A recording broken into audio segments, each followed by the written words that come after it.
محمد وآل محمد صلوات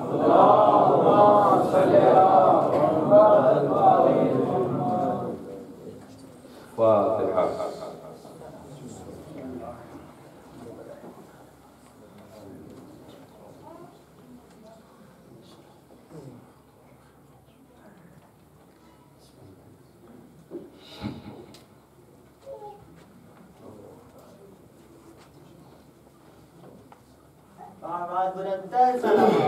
اللهم صل على محمد وآل محمد لا حول ولا قوة إلا بالله العلي العظيم.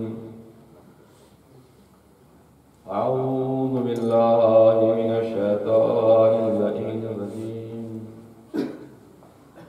بسم الله الرحمن الرحيم. الحمد لله رب العالمين والعاقبة للمتقين والنار للعاصين. ثم الصلاة والسلام على أشرف الأنبياء والمرسلين سيدنا ونبينا وشفيع ذنوبنا وطبيب قلوبنا ومزكي نفوسنا الملقب بطه والياسين رحمة للعالمين مولانا ومقتدانا بالقاسم محمد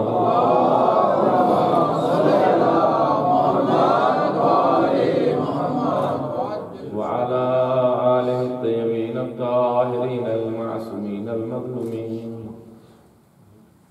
الذين أذهب الله عنهم الرجس وطهرهم تطهيرا.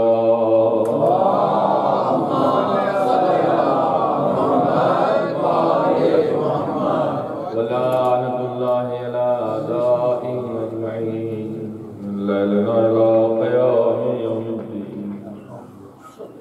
أما بعد فقد قال رسول الله صلى الله عليه وآله وسلم بسم الله الرحمن الرحيم. إني تارك فيكم الثقلين كتاب الله ومجرتي أهلتي ما إن تمسكتم بهما لن تضلوا بعدي فإنهما لن يفترقا حتى يرد علي الحوض. صلوات الله. اللهم صل على محمد وآل محمد. شب جمعہ ہے، شب رحمت ہے، شب مغفرت ہے، شب توبہ ہے، شب انابہ ہے، شب استغفار ہے. اللہ کی بارگاہ میں اپنے اعمال پیش کرنے کی شب ہے. اللہ کی بارگاہ میں استغفار کرنے کی شب ہے. اللہ کی بارگاہ میں توبہ کرنے کی شب ہے. اللہ کی بارگاہ میں جا کر رزق طلب کرنے کی شب ہے. اللہ کی بارگاہ میں اپنے آپ کو پہچانوانے کی شب ہے. بہت باعظمت شب ہے شب جمعہ. شب جمعہ روایات میں ملتا ہے کہ کوئی انسان اگر استغفر اللہ ربی واتوب الیہ پڑھتا ہے تو خداوند عالم اس کے گناہوں کو معاف فرما دیتا. شب جمعہ ملتا ہے کہ اگر کوئی انسان اللہ کی بارگاہ میں جا کر کچھ شے طلب کرتا ہے تو خداوند عالم اسے ضرور عطا فرماتا ہے. شب جمعہ میں ملتا ہے کہ خداوند عالم آسمان پر ایک ملک کو معین فرماتا ہے اور وہ وہاں سے آواز دیتا ہے کہ ہے کوئی بندہ جو مجھ سے رزق کے بارے میں سوال کرے اور میں اللہ کے یہاں سفارش کروں.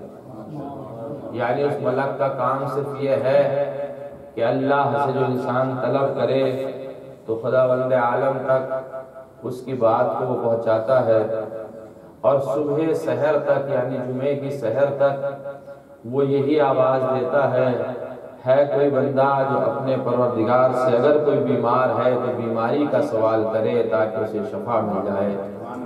ہے کوئی بندہ قرضدار جو اپنے قرض کا سوال اپنے معبود سے کرے اور اس کا قرض ادا ہو جائے۔ ہے کوئی بندہ لاولد جو اپنے لیے اولاد کا سوال کرے اور خداوند عالم سے صاحب اولاد فرمائے۔ ہے کوئی بندہ ایسا جو صاحب گناہ ہے اور وہ اللہ کی بارگاہ میں استغفار کرے تو اس کے گناہ معاف ہو جائے۔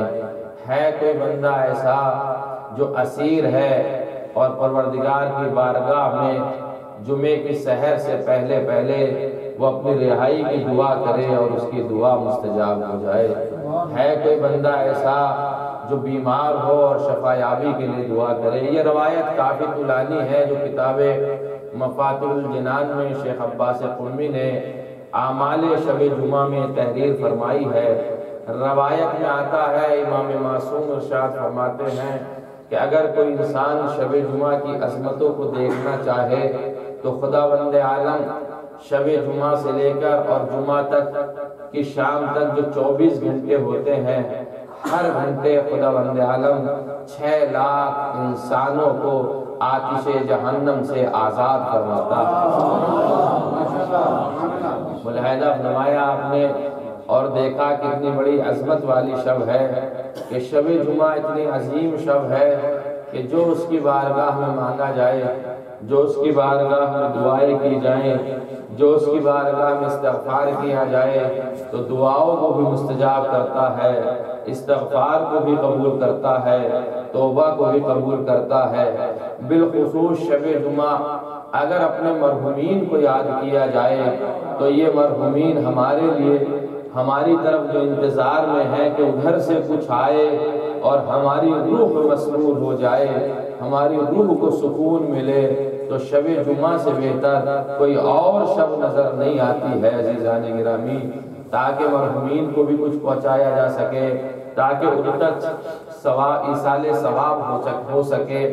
اس لیے کہ روایات یہ بتاتی ہیں کہ اگر کوئی مومن کسی مومن کی قبر پر جاتا ہے تو اس کی روح وادی السلام سے چلتی ہے، قبر پر جا کر بیٹھتی ہے، اور جب تک وہ مومن اپنے بزرگ کی قبر کے اوپر موجود ہے وہ روح وہاں موجود رہتی ہے اور اس کے لیے طلب استغفار کرتی ہے، اور اگر مومن جانے لگتا ہے تو اس مومن سے کہتی ہے مجھے سکون مل رہا ہے، ذرا اور ٹھہر جا، ذرا اور ٹھہر جا، ذرا اور ٹھہر جا۔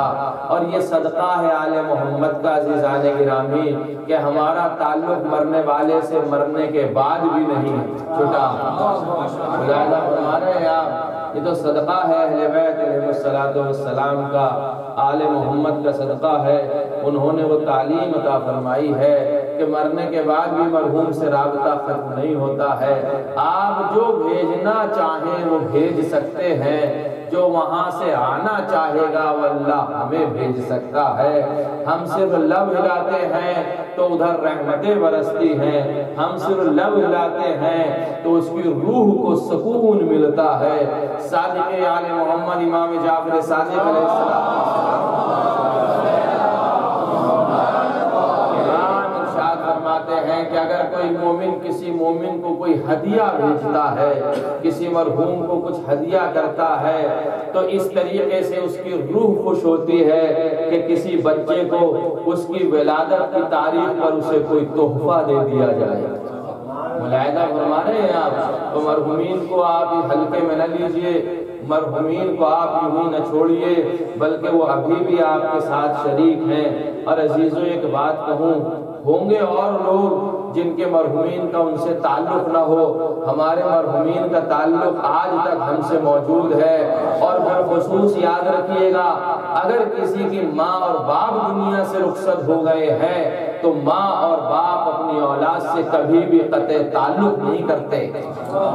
اس لیے میرے پاس میں دلیل ہے کہ کیوں قطع تعلق نہیں کرتے۔ آئیے تھوڑی دیر میں اس موضوع کی طرف آپ کو لے کر کے جاؤں، کیوں نہیں قطع تعلق کرتے۔ اس لیے کہ عزیزان گرامی میرے پاس دلیل ہے۔ ایک شخص پیغمبر کے پاس آیا، پوچھا یا نبی اللہ، اے نبی خدا، میری ماں اور میرے باپ دنیا سے رخصت ہو گئے ہیں، بتاؤ میں کروں تو کیا کروں؟ ایک مرتبہ پیغمبر نے ارشاد فرمایا جا اپنی ماں کی قبر پر اور اس کا واسطہ دے کے اللہ سے دعا مانگ، تیری دعا مستجاب ہوگی۔ ماں کی قبر پہ جا، ماں کی قبر پر جا۔ دیکھیے آل محمد نے تعلیم کیا دی ہے، قرآن کی تعلیم کیا ہے، کوئی پہلو ایسا بچا ہوا نہیں ہے جو آل محمد نے جس کی تعلیم نہ فرمائی ہے۔ کوئی پہلو کائنات میں آپ نہیں دکھا سکتے کہ جس کی تعلیم ہمیں قرآن نے نہ فرمائی ہو، کوئی پہلو آپ ہمیں نہیں دکھا سکتے جس کی تعلیم اہل بیت نے ہمیں نہ سکھائی ہو، اہل بیت نے ہمیں ادھر اشارہ نہ کیا ہو، اہل بیت علیہ السلام نے نہ بتایا ہو۔ کہنے لگا نبی خدا مجھے معلوم نہیں ہے کہ میری ماں کی قبر کہاں ہے۔ پیغمبر نے ارشاد فرمایا کہ جا اپنی ماں کی قبر پہ بیٹھ، اس کا واسطہ دے، دعا قبول ہوگی۔ کہنے لگا اے پیغمبر خدا مجھے معلوم نہیں ہے میری ماں کی قبر کہاں ہے، اس لیے کہ ممکن ہے چھوٹا رہا ہو، ممکن ہے قبرستان یاد نہ رہا ہو۔ ایک مرتبہ پیغمبر آواز دیتے جا کسی بھی قبرستان میں چلا جا اور ایک انگلی سے نشان بنا لے، اسی کو اپنی ماں کی قبر سمجھنا۔ نعرہ تکبیر، نعرہ رسالت، نعرہ حیدری، جا اسی کو اپنی ماں کی قبر سمجھ لینا، وہ تیری ماں کی قبر ہوگی، اللہ تیری دعائیں قبول کرے گا۔ پیغمبر کی خدمت میں آیا، ایک شخص آیا کہنے لگا اے پیغمبر خدا، اے پیغمبر خدا کوئی گناہ ایسا نہیں ہے جو میں نے انجام نہ دیا ہو، حل لی توبتن، کیا میرے پاس توبہ ہے؟ کیا میں اس کی بارگاہ میں توبہ کر کے جا سکتا ہوں؟ کیا میرے لیے مغفرت ہے؟ کیا استغفار ہے میرے لیے؟ کیا یہ ہو سکتا ہے کہ اللہ مجھے معاف کر دے؟ تو ایک مرتبہ پیغمبر نے ارشاد فرمایا کہ والدین میں کیا کوئی زندہ ہے؟ گیا کاہے کے لیے تھا، جواب کیا مل رہا ہے؟ میں نے بہت گناہ کیے ہیں، میں نے بہت گناہ کیے ہیں، کیا میرے پاس کوئی استغفار کے لیے، کیا میرے لیے توبہ ہے کہ میں اللہ کی بارگاہ میں توبہ کر لوں؟ تو پیغمبر نے ارشاد فرمایا کیا تیرے ماں باپ میں کوئی زندہ ہے؟ تو کہنے لگا ہاں میرا باپ زندہ ہے۔ پیغمبر نے آواز دیا جا اور اپنے باپ کی خدمت کر لے، اللہ تیرے گناہوں کو معاف کر دے گا۔ یہ حیات میں بھی ہے، یہ مرنے کے بعد بھی ہے، یعنی باپ کی خدمت زندگی میں کر لے تو اللہ تیرے گناہوں کو معاف فرما دے گا۔ واللہ مدبرن، اور جب پیغمبر کی طرف سے منہ موڑ کے جانے لگا یعنی باپ کی خدمت کے لیے، تو ایک مرتبہ پیغمبر نے ارشاد فرمایا لو کانت امہ، اے کاش اس کی ماں ہوتی۔ نہیں ملاحظہ نہیں فرمایا آپ نے جنان گرامی، گیا تھا پیغمبر نے بھیجا جب باپ کی خدمت کر، جب واپس جانے لگا تو پیغمبر آواز دیتے لو کانت امہ، اے کاش اس کی ماں ہوتی، اے کاش اس کی ماں ہوتی۔ پیغمبر بتانا یہ چاہتے ہیں اگر ماں کی خدمت کرتا تو باپ کی خدمت سے پہلے طلب مغفرت ہو جاتی۔ درود پڑھنے محمد،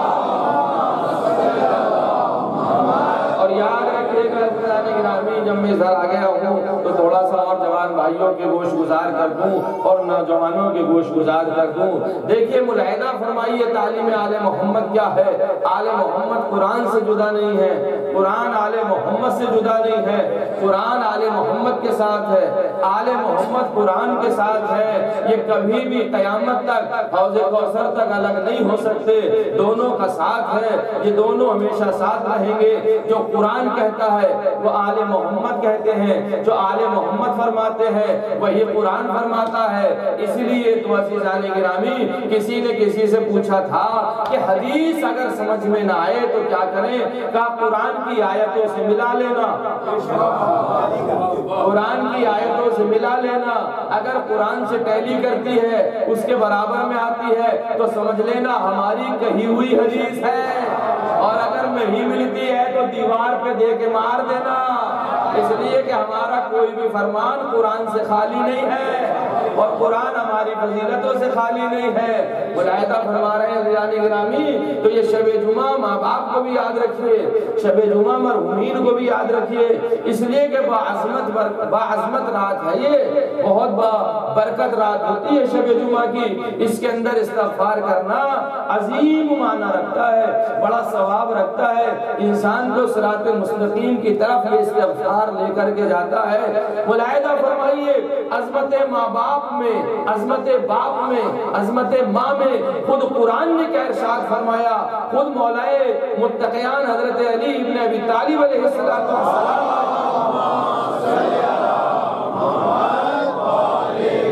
کیا ارشاد فرمایا، معصومین کیا کہتے ہیں، قرآن کیا کہتا ہے۔ ہمارا موضوع یہی ہے نا، قرآن اور اہل بیت، تو قرآن کیا کہہ رہا ہے، اہل بیت کیا کہہ رہے ہیں۔ ملاحظہ فرمائیے قرآن میں آیا خبردار خبردار خبردار، جب کبھی تم اپنے ماں اور باپ کے سامنے جاؤ تو کاندھوں کو جھکا کے جانا، کاندھوں کو جھکا کر جانا، اور ان کی آواز پر اف مت کہنا، اظہار افسوس مت کرنا۔ کیوں ہے ایسا عزیزان گرامی؟ کبھی آپ نے سوچا اللہ نے ماں اور باپ کو، میں نے تھوڑا سا موضوع بدلا ہے، لہذا قرآن اور حدیث کی روشنی میں آپ کو بتا دوں کہ عظمت ماں اور باپ کیا ہے، ماں اور باپ کا وقار کیا ہے، ان کی عظمت اللہ کی نگاہ میں کتنی ہے۔ خبردار اگر ماں اور باپ کے سامنے جاؤ تو کاندھوں کو جھکانا، اپنی آنکھوں کی پلکوں کو جھکانا، اور یاد رکھنا کبھی ان کی آواز پر اپنی آواز بلند مت کرنا، اور جب ان کے سامنے جاؤ تو نرم لہجے میں پیش آنا، نرم لہجے میں پیش آنا۔ جب ان کے سامنے جاؤ آنکھوں کو جھکانا، کاندھوں کو جھکانا، نرم لہجے میں پیش آنا۔ ہم نے دو ہی جگہ حکم یہ دیکھا ہے عزیزان گرامی، یا تو ماں باپ کے لیے دیکھا کہ ان کے سامنے جاؤ تو آنکھوں کو جھکا کے جانا، ان کی آواز پہ اپنی آواز بلند مت کرنا، یا یہ حکم ہم نے رسول کے لیے دیکھا، رسول کے سامنے جاؤ تو آنکھوں کو جھکا کے جانا، رسول کی آواز پہ بلند آواز مت کرنا۔ ملاحظہ فرمائے دیدو بھائی اشاروں میں آج یہ حکم ہم نے یا نبی کے لیے دیکھا، یہ حکم یا ہم نے ماں اور باپ کے لیے دیکھا۔ ایسا مرحلہ ہے کیوں؟ اس لیے کہ یاد رکھیے گا اللہ کے کچھ صفات ہیں، ماں باپ کے بھی کچھ صفات ہیں۔ اللہ اگر راضی ہے تو ماں باپ بھی راضی ہیں، اللہ اگر قادر ہے تو ماں باپ بھی قادر ہیں، اللہ اگر خالق ہے تو ماں باپ بھی خالق ہیں۔ توجہ چاہ رہا ہوں عزیزان گرامی، ملاحظہ فرمائیے گا، وہ قادر ہے یہ بھی قادر، وہ رازق ہے یہ بھی رازق، وہ خالق ہے یہ بھی خالق۔ اللہ کی ایک صفت اور عظیم صفت ہم نے دیکھی، اگر اللہ کا کوئی بندہ گناہ کرنے کے بعد علیاذ باللہ خاکم بند ہے، اس کی بارگاہ میں جا کے کہہ دے استغفر اللہ ربی واتوب الیہ، تو اللہ اپنے بندے کو معاف فرما دیتا ہے۔ اللہ کی صفت ہے سریع الرضا، جلدی راضی ہو جانے والا، جلدی راضی ہو جانے والا، جلدی راضی ہو جانے والا۔ اگر کوئی اولاد میں سے اولاد ماں کے سامنے خطا کرنے کے بعد سر جھکا کے کھڑا ہو جائے تو ماں بھی جلدی سینے سے لگا دیتی ہے، تو وہ بھی سریع الرضا، یہ بھی سریع الرضا۔ فرق یہ ہے اس کے صفات حقیقی ہیں، ان کے صفات اس سے لیے ہوئے مجازی ہیں۔ تو جو مرتبہ اللہ نے اپنے لیے رکھا، ایک درود پڑھ دے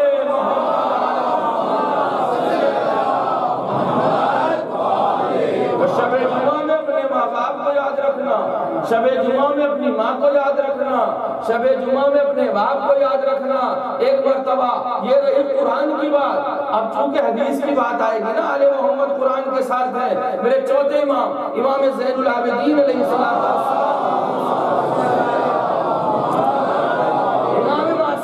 فرماتے ہیں، امام معصوم ارشاد فرماتے ہیں رضی الرب برضاء الوالدین وسخط الرب بسخط الوالدین۔ پوری کائنات یہ تلاش کرتی ہے، پوری کائنات تلاش کر رہی ہے، مسجدوں میں جا کے قرآن پڑھ کے خیرات بانٹ کے زکوٰۃ دے کے حج پہ جا کے بین صفا و مروہ کے درمیان دوڑ لگا کے کہ کسی کسی طرح ہمارا پروردگار ہم سے راضی ہو جائے۔ پوری کائنات اس بات کی جستجو میں ہے عزیزان گرامی، پوری کائنات یہ سوچتی ہے کسی نہ کسی طرح ہمارا پروردگار ہم سے راضی ہو گئے۔ نماز کیوں پڑھ رہے ہو جی؟ اللہ راضی ہو جائے۔ خمس کیوں دیتے ہو جی؟ اللہ راضی ہو جائے۔ زکوٰۃ کیوں دیتے ہو جی؟ اللہ راضی ہو جائے۔ حج کیوں کرنے جاتے ہو جی؟ اللہ راضی ہو جائے۔ قرآن کیوں پڑھ رہے ہو جی؟ اللہ راضی ہو جائے۔ پڑوسیوں کا خیال کیوں رکھ رہے ہو جی؟ اللہ راضی ہو جائے۔ غریبوں کی مدد کیوں کر رہے ہو جی؟ اللہ راضی ہو جائے۔ کائنات کو یہی نہیں پتا چلا ابھی تک کہ اللہ راضی ہو کہاں رہا ہے۔ امام معصوم کہتے ہیں اگر تجھے یہ دیکھنا ہے کہ تیرا رب راضی ہے تو دیکھ لے تیری ماں راضی ہے کہ نہیں۔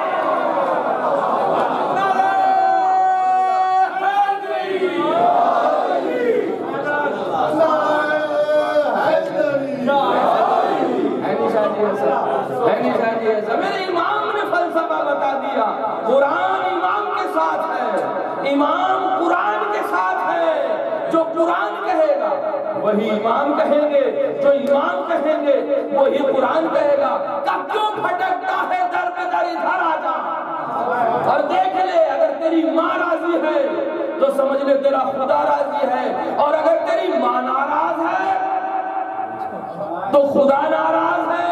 تو ادھر ادھر مت تلاش کرو، ادھر ادھر مت تلاش کرو کہ کہاں راضی ہوگا کہاں ناراض ہوگا۔ بھئی یہ دیکھ لو، ماں اور باپ اگر راضی تو خدا راضی۔ اب پیغمبر نے ارشاد فرمایا میں اور علی اس امت کے ماں اور باپ ہیں۔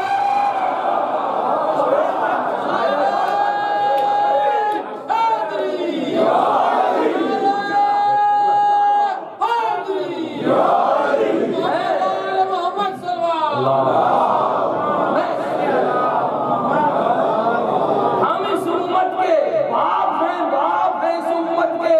تو اب اگر اللہ کو راضی کرنا ہے تو پہلے نبی کو راضی کرو، پھر علی کو راضی کرو، پھر ماں باپ کو راضی کرو۔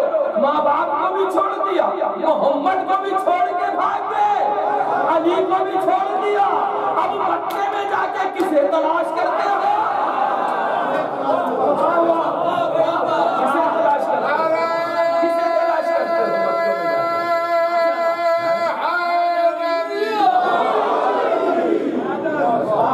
مولود کعبہ کو چھوڑ کے کعبے کا طواف، یہ خانے کعبہ کا چکر نہیں لگا رہے، اپنی عقل کا چکر لگا رہے ہو۔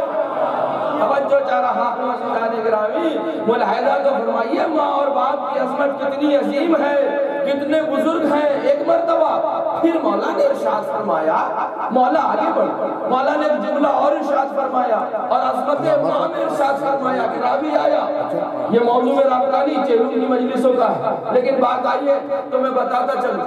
دیکھیے ملاحظہ فرمائیے عزیزان گرامی، امام نے ارشاد فرمایا کہ تو دیکھنا چاہتا، تو یہ دیکھنا چاہتا کہ اللہ تجھ سے راضی ہو جائے، تو کسی نے باقر آل محمد امام محمد باقر علیہ السلام امام سے پوچھا مولا کیا اب بھی کوئی حجت خدا ہے؟ پانچویں امام سے سوال کیا ان کی زندگی میں۔ دیکھیں کیسے ہے قرآن حکیم اور کیسے وضاحت فرمائیں گے قرآن کیا ہے۔ پانچویں امام سے سوال کیا مولا کیا اب بھی کوئی حجت خدا ہے، یعنی کوئی دلیل ہے اللہ کے لیے؟ تو مولا نے عجیب جواب ارشاد فرمایا۔ مولا ارشاد فرماتے کیا اللہ نے اپنا تعلق اپنے بندوں سے ختم کر لیا؟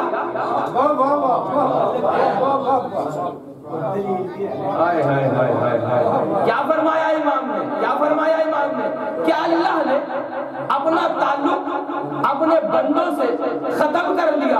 تو کہنے لگا نہیں، ایسا تو نہیں ہو سکتا کہ اللہ اپنے بندوں سے تعلق ختم کر لے، کہ جب تک تعلق بنے گا جب تک حجت خدا رہے گا۔ درود پڑھ دے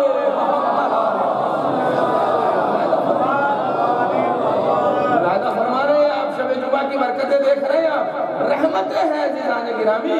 ابھی آپ نے حدیث قصہ پڑھی ہے نا، آپ نے جو شروع میں آگئے تھے انہوں نے دیکھا ہے حدیث قصہ کی تلاوت فرمائی گئی ہے۔ کیا عظیم مرتبہ ہے آل محمد کا، خود پیغمبر نے ارشاد فرما دیا یہ آسمان، یہ زمین، یہ فضل، یہ دریا دریا، یہ موتی، یہ ستارے، یہ کہکشاں، یہ ہوائیں، یہ فلک، یہ اجری، وہ مجری، یہ تجری، ہائے ہائے ہائے ہائے ہائے، توجہ توجہ توجہ، یہ کشتی، یہ ہوا، یہ سب کچھ نہ ہوتا اگر آل محمد نہ ہوتے۔ ہواؤں میں سانس لینے والوں، زمین پہ قدم چلنے والوں، آسمان کے نیچے رہنے والوں، دریاؤں کا پانی پینے والوں، زمین سے رزق کھانے والوں، آسمان سے برستی ہوئی بارش سے استفادہ کرنے والوں، زمین سے ہری ہری سبزیاں اگنے والوں، پہلے آل محمد کا اجر رسالت ادا کر دو، اس کے بعد کھانا، سانس لینا، ہوا لینا، اس کے بعد پینا، اس لیے کہ اگر اجر رسالت ادا نہ ہوا تو کچھ بھی ادا نہ ہوا۔ آل محمد کے قرضدار رہو گے، اور ہم نے تو یہ سنا ہے مخلوص کو حج کو نہ جانا چاہیے۔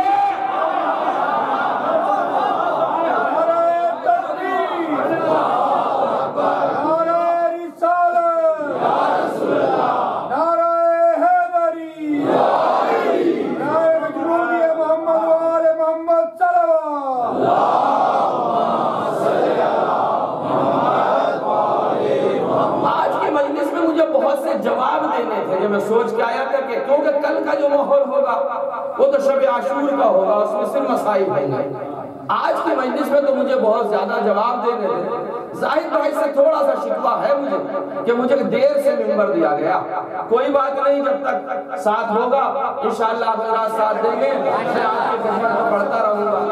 ملاحظہ فرما رہے ہیں معززان گرامی، دیکھیے ملاحظہ فرمائیے کہ آپ آل محمد کو اور قرآن کو، یہ دونوں چیزیں ایک ساتھ ہیں، دونوں چیزیں ایک ساتھ ہیں، ادھر قرآن اور ادھر اہل بیت علیہ السلام، یہ دونوں چیزیں ساتھ میں ہیں، کبھی جدا نہیں ہو سکتے۔ جگرانی گرامی، اگر قرآن سمجھ میں نہ آئے تو آل محمد سے پوچھو، آل محمد سمجھ میں نہیں آ رہے تو قرآن سے پوچھو، آل محمد کی ولایت نہیں سمجھ میں آ رہی تو انما ولیکم اللہ قرآن سے پوچھو۔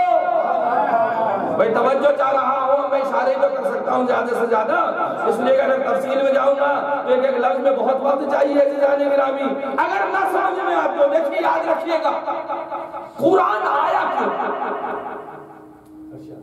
قرآن آیا کیوں؟ آل محمد کیوں آئے؟ فلسفہ ہے اس کے اندر، بڑا لمبا چوڑا فلسفہ ہے۔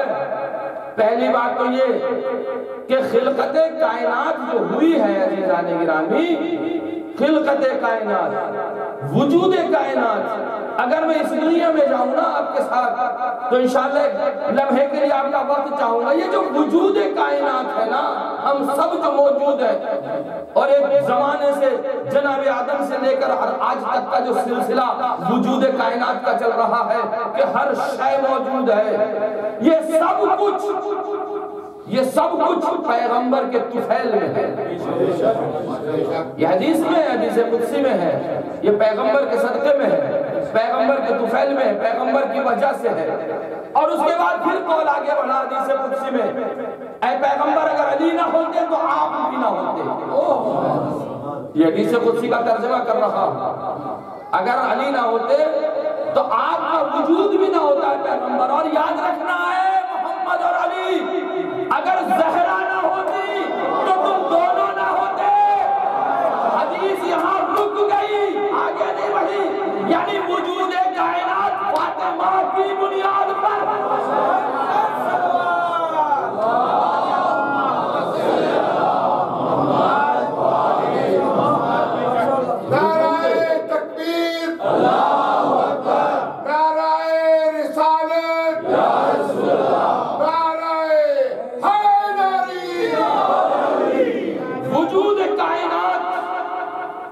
شہزادی کی بنیاد پر، شہزادی تھی تو کائنات کو وجود ہوا، کائنات کو وجود ہو گیا، موجود ہو گئی، ہم سب موجود ہیں، یہاں پہ بیٹھے ہوئے ہیں اور اتنے زمانے سے بیٹھتے چلے آ رہے ہیں، تو کسی نہ کسی دن تو اس وجود کو ختم ہو جانا چاہیے۔ کب تک چلے گا یہ سلسلہ؟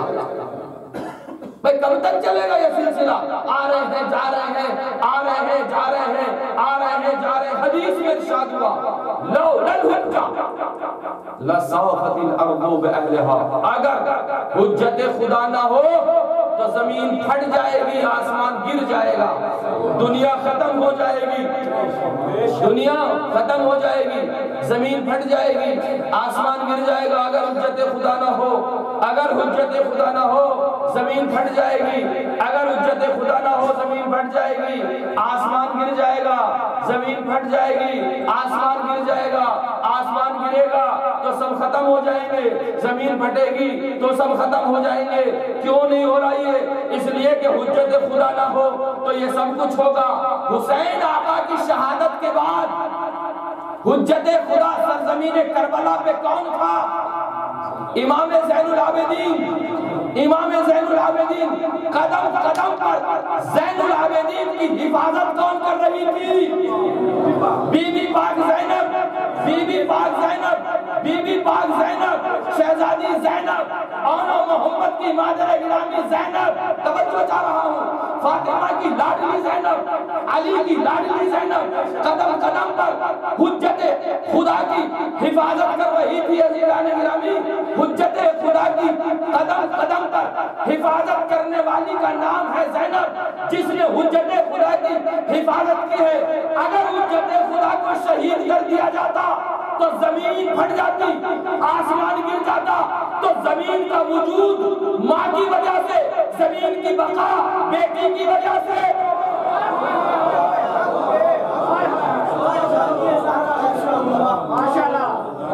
کائنات کو وجود ملا زہرا کی وجہ سے، کائنات آج تک باقی ہے بیٹی کی وجہ سے۔ اب اگر اس زمین پہ رہنا چاہتے ہو، آسمان کے نیچے رہنا چاہتے ہو تو فاطمہ بھی کرنا ہوگا، زینب زینب بھی کرنا ہوگا۔ ماشاءاللہ، نعرہ حیدری، نعرہ حیدری، محمد وآل محمد صلی اللہ۔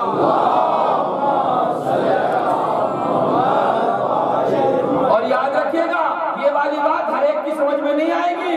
جس کا تعلق امام معصوم سے ہے صرف وہ سمجھے گا، ہر ایک نہیں سمجھے گا اس بات کو، اس لیے کہ امام معصوم کی اہمیت ہر ایک کے بس کی بات نہیں ہے سمجھنا۔ وہی سمجھے گا جس کا حسب پاک ہوگا، نسب پاک ہوگا، غذا پاک ہوگی، طہارت کے ساتھ ہوگا، توجہ چاہ رہا ہوں، جس کا شرف پاک ہوگا، جس کا نسب پاک ہوگا، وہی سمجھے گا۔ اب سمجھے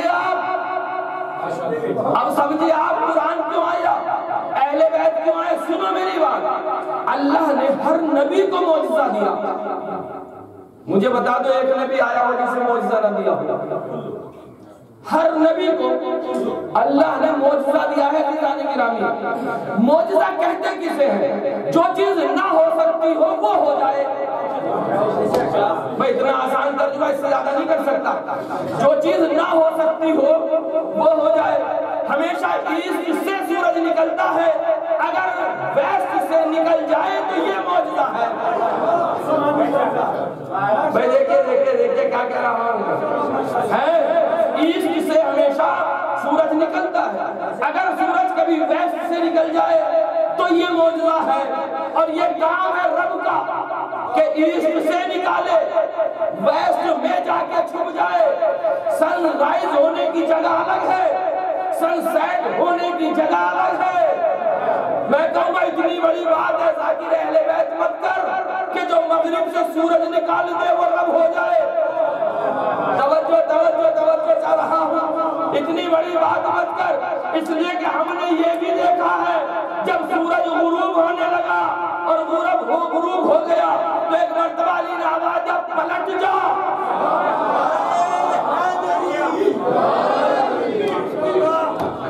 پلٹ جا۔ وہ پلٹ کے آ بھی گیا۔ کیوں جی؟ اب ہم اگر پوری دنیا، خدا کی قسم یاد رکھیے نا، پوری دنیا تسبیح لے کے مسجدوں میں بیٹھ جائے اور یہ پڑھتے رہے، پلٹ جا پلٹ جا پلٹ جا پلٹ جا پلٹ جا پلٹ جا پلٹ جا پلٹ جا پلٹ جا، پوری دنیا مر جائے گی وہ نہ پلٹے گا۔ کیوں ہے ایسا؟ کیوں ہے ایسا کہ پوری دنیا مرتی مر جائے، طوفان آ جائے، قیامت آ جائے، اسے نہ پلٹنا نہ پلٹے گا، پھر اس کے کہنے میں کیوں پلٹا؟ اس لیے کہ وہ خلق ہوا ہے اس کے صدقے میں۔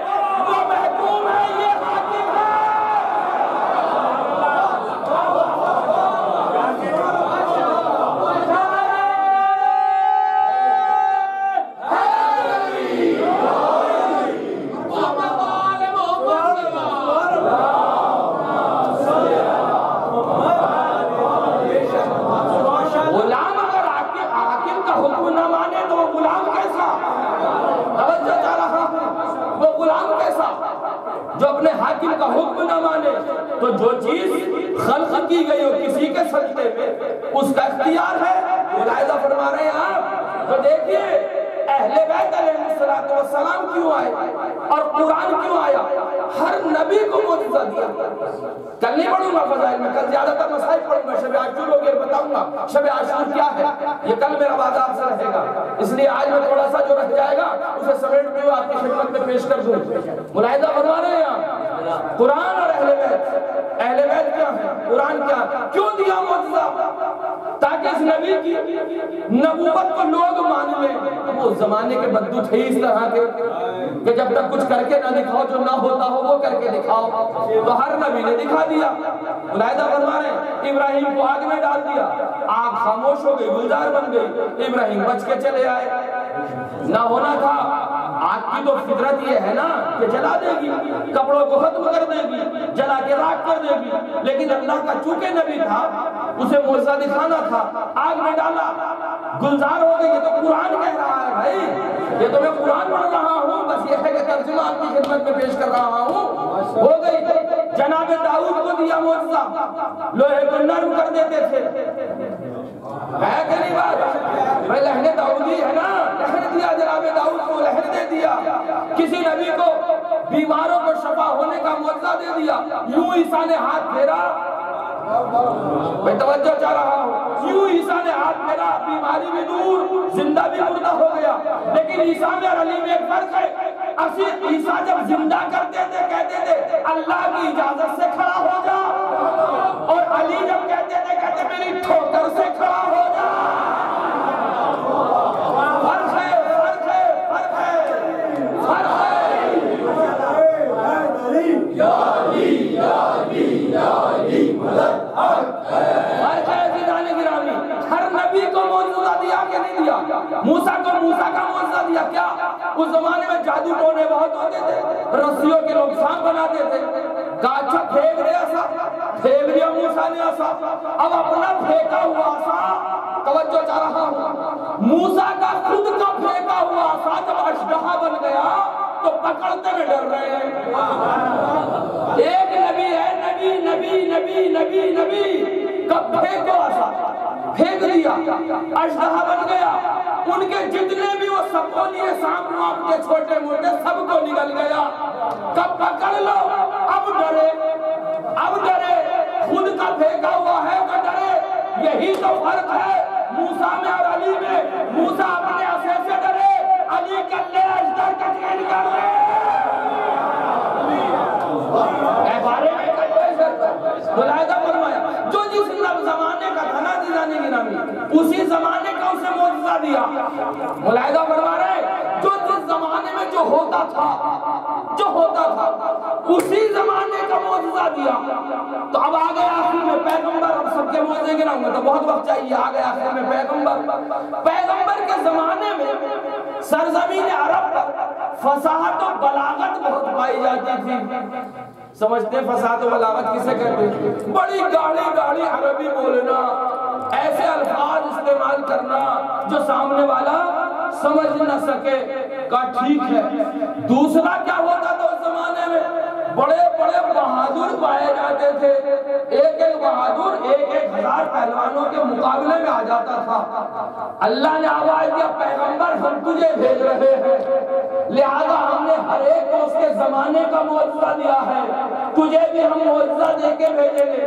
فرق یہ ہے ہر نبی کا معجزہ جب تک وہ نبی تھا معجزہ رہا, جب تک وہ نبی تھا معجزہ رہا. نبی گیا معجزہ ساتھ لے گیا. سارے میرے پیغمبر کے 2 معجزے کا چونکہ رسالت قیامت تک رہنی ہے, اس لیے معجزہ ایسا دوں گا جو قیامت تک رہے. ایک فصاحت و بلاغت کے مقابلے میں قرآن کا معجزہ دیا, بہادروں کے مقابلے میں علی کا معجزہ دیا. اب جب تک قیامت آئے گی رسالت رہے گی, قرآن بھی رہے گا, آل محمد بھی رہے گے.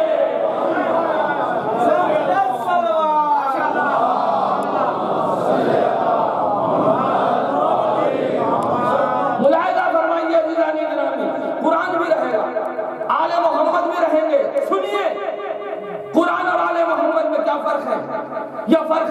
نہیں ہے، یہ کیا عظمتیں ہیں۔ ایک بات بتاؤں میں آپ کو، قرآن کیوں بھیجا؟ آخری کتاب ہے اللہ کی جانب سے، ہے کہ نہیں؟ اس کے بعد آئے گی کوئی کتاب نہیں آئے گی نا، اسے بالکل سیل لگا کے پیک کر کے بھیج دیا ہے، مہر لگا دی، اسٹمپ ہو گیا باقاعدہ اللہ جل جلالہ کا۔ اور یہ اس کا احسان ہے، قرآن بھی کامل ہوا تو ولایت علی پہ کامل ہوا۔ توجہ چاہ رہا ہوں عزیزو، قرآن بھی کامل ہوا، دین بھی کامل ہوا تو ولایت علی پہ کامل ہوا، یہ اس کا احسان ہے، ہمارا نصیب ہے۔ بھائی ہے کہ نہیں بات؟ ہے کہ نہیں بات؟ یہ بات تو کوئی کتاب نہیں آئے گی۔ اس کتاب میں اللہ نے جو 4 کتابیں اور بھیجی، 3 کتابیں اور بھیجی، توریت بھیجی، زبور بھیجی، یہ جو کتابیں آئیں، انجیل آئیں، اس قرآن میں ان تمام کتابوں کا تذکرہ ہے۔ ملاحظہ فرما رہے ہیں آپ، اس کتاب قرآن مجید میں ان تمام آسمانی کتابوں کا ذکر پایا جاتا ہے۔ تو میں یوں کہہ دوں عزیزان گرامی، اگر الفاظ زیادہ استعمال نہ کرنے اور کم وقت میں کوئی بات کہنی ہو تو میں اس طریقے سے کہہ دوں، جو تمام کتابوں میں ہے وہ اس قرآن مجید میں ہے، اور جو اس قرآن مجید میں ہے وہ سورہ الحمد میں ہے، اور جو سورہ الحمد میں ہے وہ بسم اللہ میں ہے، اور جو بسم اللہ میں ہے وہ بائے بسم اللہ میں ہے، اور جو بائے بسم اللہ میں ہے وہ اس نقطے میں ہے جو بے کے نیچے ہے، اور علی کہتے میں وہی تو نقطہ ہوں۔ ایک جملہ کہوں میں، بے کو بے نقطے کو پھیلاؤ گے تو قرآن بنے گا، اور پھیلاؤ گے تو آسمانی کتابیں بنیں گی، اور پھیلاؤ گے تو کائنات بنے گی، سمیٹو گے تو نقطہ بنے گا۔ یہ ہوا قرآن والا معجزہ۔ اسی طریقے سے اگر علی کی ذات کو پھیلاؤ گے تو 1,24,000 انبیاء بنیں گے، سمیٹو گے تو علی بنیں گے۔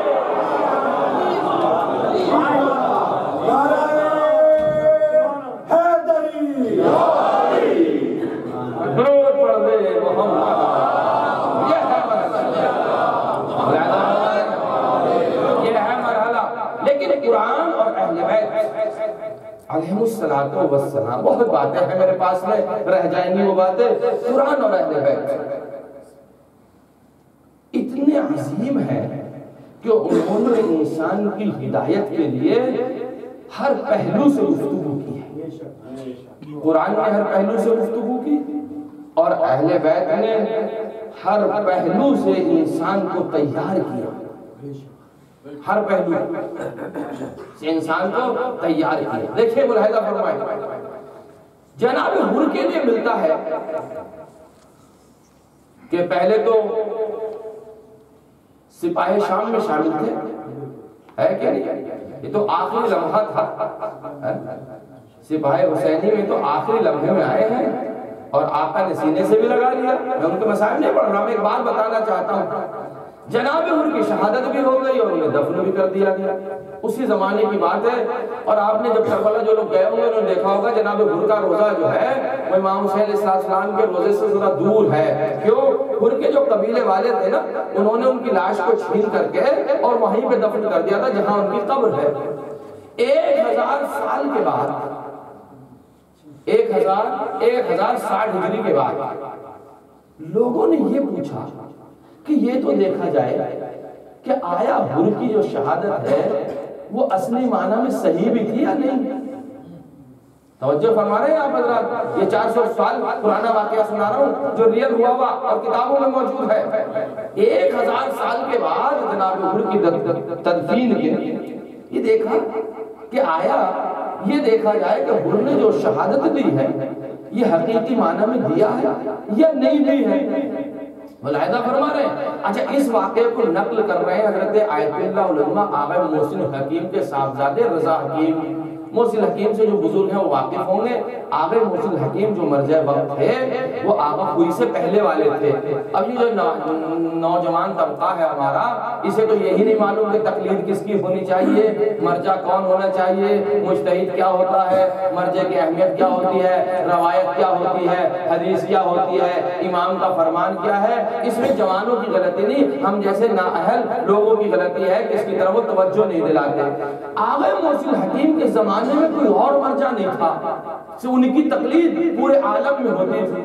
ایک مرتبہ آغا محسن حکیم جناب حر کی زیارت کے لیے گئے، نجف میں رہتے تھے، کربلا کے پاس جناب حر کا روضہ ہے، وہاں گئے اور جانے کے بعد میں بیٹھ گئے، جناب حر کے روزے کی جالی کو پکڑا اور بیٹھ گئے اور کچھ سوال کرتے ہیں جناب حر سے، اے حر یہ بتاؤ یہ کیا وجہ ہے کہ میں تمہارا زیارت نامہ کھڑے ہو کے پڑھنا چاہتا ہوں، میرے بدن میں راشا پڑ رہا تمہاری حیبت سے، میں بیٹھ کر پڑھ رہا ہوں، یہ کیا وجہ ہے؟ اور حالانکہ میں عمر میں تم سے بڑا ہوں۔ دیکھیے ملاحظہ بن عامر مسلم حکیم کہتے ہیں، بڑے عظیم مرجع ہیں ہماری تاریخ شیعت کے، بہت بڑے عظیم مرجع وقت ہیں، اور یہ کیا وجہ ہے میں عمر میں آپ سے بڑا ہوں؟ عمر میں اس لیے کہ جنگوں میں جوان جایا کرتے تھے، وہ تو دو چار بوڑھے تھے جو امام کے ساتھ تھے، ورنہ سپاہ شام میں تو اکثر جوان تھے، میں عمر میں آپ سے بڑا ہوں۔ تیسرا سوال کرتے ہیں حر پھر یہ کیا وجہ ہے کہ میں علم میں آپ سے افضل ہوں؟ اس لیے کہ حر آخر وقت میں سپاہ آقا حسین میں آئے ہیں، اور اس میں ابن زیاد کی فوج میں، یزید کی فوج میں کہاں پڑھے لکھے، اور ملتا نہیں جناب حر کے لیے پڑھے لکھے ہوں، کہتے میں علم میں تم سے بڑا ہوں اس لیے کہ میں مرجع وقت ہوں، اور میں حسب و نسب میں تم سے افضل ہوں اس لیے کہ میں سید زادہ ہوں اور تم سید نہیں ہو، پھر بھی وجہ کیا ہے کہ میں کھڑے ہو کے آپ کی زیارت نہیں پڑھ پا رہا؟ وجہ کیا ہے جو میرا بدن کانپ رہا ہے؟ اب خود جواب دیتے آگئے مسلم حکیم کہتے ہیں ہاں آپ نے چونکہ آقا حسین کے لیے اپنے نفس کی قربانی دی ہے، اپنے سیلف کی قربانی دی ہے، اس لیے نفس کی قربانی جو آپ نے دی ہے، نفس تو یہ کہہ رہا تھا کہ یزید کے پاس سب کچھ ہے، جاہ ہے، حشمت ہے، تخت بھی ملے گا، دولت بھی ملے گی، ولا بھی ملے گا، مکانات بھی ملیں گے، حکومتیں بھی ملیں گی، لیکن نفس کی مخالفت کرتے ہوئے آپ نے حسین غریب کا ساتھ دیا ہے، تو نفس کا جہاد چونکہ سب سے بڑا جہاد ہوتا ہے، نفس کا جہاد چونکہ سب سے بڑا جہاد ہوتا ہے، انہی جناب حر علیہ السلام کو عزیزان گرامی جب قبر کو کھودا گیا تھا 1000 سال کے بعد تو کیا دیکھا؟ وہی رومال جو رومال